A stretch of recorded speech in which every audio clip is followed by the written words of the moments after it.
SIR এর প্রথম voter তালিকা প্রকাশ হয়েছে এবং বাদ পড়েছে প্রায় 63.5 লক্ষ নাম। এর মধ্যে রয়েছেন বহু বৈধ ভোটার এবং বিশেষ করে সংখ্যালঘু মুসলিমদের এবং মতুয়াদের এবং মহিলাদের টার্গেট করা হয়েছে। কি বলবেন? দেখুন, এই বিষয়ে আমরা দিনের শুরু থেকে কিন্তু কথা বলে যাচ্ছি এবং এই বিষয়ে যে সর্ব উচ্চ কণ্ঠস্বরে কথা বলে গেছে সেই দলটার নাম কিন্তু তৃণমূল কংগ্রেস।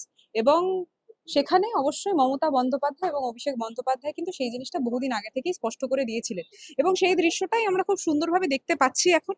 কিন্তু মূলত কি জানেন তো, আমরা স্পষ্ট কণ্ঠে এই কথাটাও তখন বলেছিলাম যে 2026-এর নির্বাচন যেই জায়গাটার জন্য ওরা এত গোটা প্রক্রিয়াটা করানোর চেষ্টা করলো, তারা চেষ্টা করছে যাতে তারা বাংলা দখল করতে পারে। কিন্তু বাংলার প্রত্যেকটা বাঙালির হৃদয় কিন্তু মমতা বন্দ্যোপাধ্যায় অলরেডি দখল করে রয়েছে। তো সেই জায়গায় আমি মনে করি যে তাদের এতই চক্রান্ত, যেই চক্রান্ত তারা চালানোর চেষ্টা করছে, সেই চক্রান্ত কিন্তু দিন শেষে মুখ থুবড়েই পড়বে এবং খুব দ্রুত গতিতেই আপনারা দেখতে পারবেন। আর কদিনের মধ্যে ইলেকশন ডিক্লেয়ারও হবে।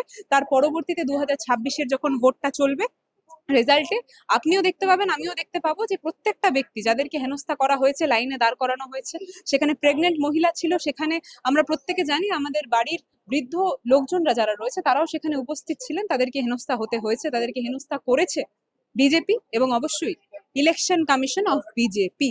তো সেখানে দাঁড়িয়ে আমি একটা কথাই বলবো, এইগুলোর উত্তর প্রত্যেকটা বাংলা এবং এই বাংলার মাটির প্রত্যেকটা সন্তান খুব সুন্দরভাবে 2026-এর নির্বাচনের ইলেকশনে খুব সুন্দরভাবে দেবে।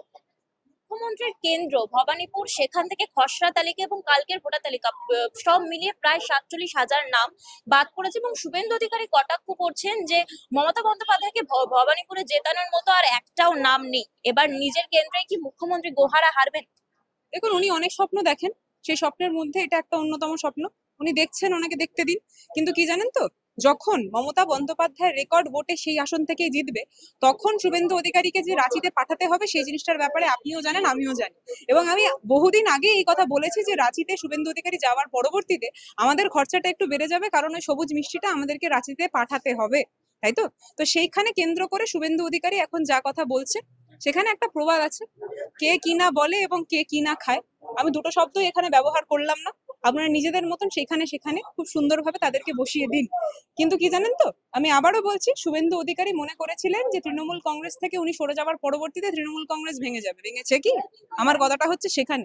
এবং মূলত কথা হচ্ছে ওনাদের দৃশ্য, ওনাদের স্বপ্ন, ওনাদের শুধুমাত্র কাল্পনিক অবস্থাতেই সীমাবদ্ধ রয়ে যাবে এবং বাস্তব দৃশ্যটা খুব সুন্দরভাবে গালে ফাটিয়ে থাপ্পড় মেরে এই বাংলার প্রত্যেকটা জনগণ তাদেরকে দেখাবে এই ইলেকশনের রেজাল্ট।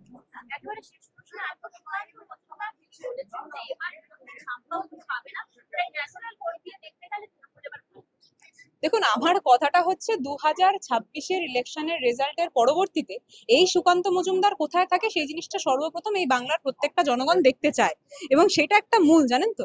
আজকে আমাকে ডায়লগ মারতে হবে, না হলে আমার সামনে 10টা বুম নিয়ে কেউ দাঁড়াবে না এবং সেটাকে কেন্দ্র করেই তারা এই জিনিসটা করছে। আসলে আপনিও জানেন, আমিও জানি যে ভোটের একদম আগে খবরে থাকাটা তো প্রয়োজন এবং খবরে কিন্তু তাদেরকে কেউ সামনে বুম ধরে কিন্তু কোনো প্রশ্ন করছে না।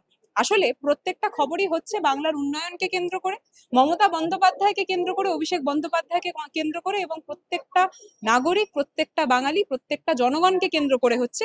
এবং এই জিনিসটা বিজেপির বিভিন্ন লোকজনদের ঠিক মতো হজম হচ্ছে না। তাই ওনাদের ইনোর যেমন দরকার পড়ে, ঠিক সমানভাবেই ওনাদের কিছু কিছু এইসব গুলগপ্পের দরকার পড়ছে, যাতে আপনার মতো মিডিয়া চ্যানেলরা তাদের সামনে গিয়ে বুমটা ধরে।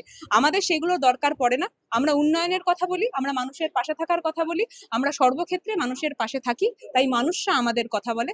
আমাদের যদি স্পোক্স পার্সন কেউ হয়, সেটা কিন্তু বাংলার মাটির প্রত্যেকটা জনগণ। তাই সেই জন্য এইসব গুলগপ্প অন্তত তৃণমূল কংগ্রেসের কোনো প্রতিনিধিদেরকেই মারতে হয় না।